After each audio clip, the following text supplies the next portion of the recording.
Hello guys, നമ്മളിന്ന് ചൂണ്ടായിട്ട് വീണ്ടും ഫിഷിങ്ങിന് ഇറങ്ങിയായിരുന്നട്ടാ. ഇന്ന് നമ്മൾ എത്തണേക്ക് മുമ്പ് ഇവിടെ ചൂണ്ടക്കാരൊന്ന് സ്ഥലം പിടിച്ചേട്ടാ. മീൻ കിട്ടിയാരണ്ട എന്തായാലും അവർക്ക് നമ്മുടെ കൂരിയും ചപ്പേരിയൊക്കെ വേണ്ട. നമുക്കെന്തായാലും ഇട്ടപാടെ തന്നെ മീൻ അടിച്ചേരണട്ടാ. വേറെ ഒന്നുമല്ല, നമ്മുടെ കൂരി തന്നെ ഉണ്ടാക്കി കയറിയാനാ. ആശാനി ഒരു കൂരി അടിച്ചിട്ടുണ്ട്. ഇതേ നമ്മുടെ ബെന്നപ്പൻ്റെ ഒരെണ്ണത്തിനെ വലിച്ച് കയറ്റുണ്ട്. ഈ ടൈപ്പ് കൂരി മാത്രമേ ഉള്ളൂ എന്നുകൊണ്ട് ഇപ്പം നമ്മൾ കഴിഞ്ഞ ദിവസം കടലിൽ പോയപ്പോഴും ഈ സൈസ് സാധനത്തിന് തന്നെ കുറച്ച് കഴിഞ്ഞപ്പോഴേക്കും ആ കുത്തങ്ങട് പോയിട്ടാ. നേരത്തെ ഉണ്ടായിരുന്ന ചൂണ്ടക്കാരും പോയി. നമ്മളെന്തായാലും ചൂണ്ടിട്ടുകൊണ്ടിരിക്കേണ്ട. ഇടക്കിടക്കൊക്കെ ഒരെണ്ണത്തിനെ വെച്ച് കിട്ടുന്നുണ്ട് ഇങ്ങനെ. അതും ചെറു തന്നെ കേട്ടോ. നമുക്ക് ചൂണ്ട കിട്ടിയ വേറൊരു കൂരി കൂട്ടണം കാണിച്ചു കേട്ടോ. എന്താ വരൻ്റെ അത്ര കേട്ടോ കൂട്ടണം. എന്തായാലും കുറച്ച് കഴിഞ്ഞപ്പോഴേക്കും തകർപ്പൊരു മഴ പെയ്തു കേട്ടോ. നമ്മളെപ്പോഴും ഫിഷിങ് നിർത്തിയിട്ടില്ല, ചെമ്മീൻ കോർത്തു ഇട്ടുകൊണ്ടിരിക്കേണ്ട. മഴ പെയ്ത സ്ഥിതിക്ക് ഇനി കൂരിനെ കിട്ടാനുള്ള ചാൻസ് കൂടുതലാണ് കേട്ടോ.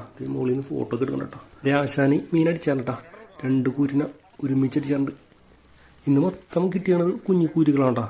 വലുതിനെ ഒരെണ്ണത്തിനെ പോലും നമുക്കൊന്ന് കിട്ടിയിട്ടില്ല. എന്നാലും നമുക്ക് എന്ത് കിട്ടിയ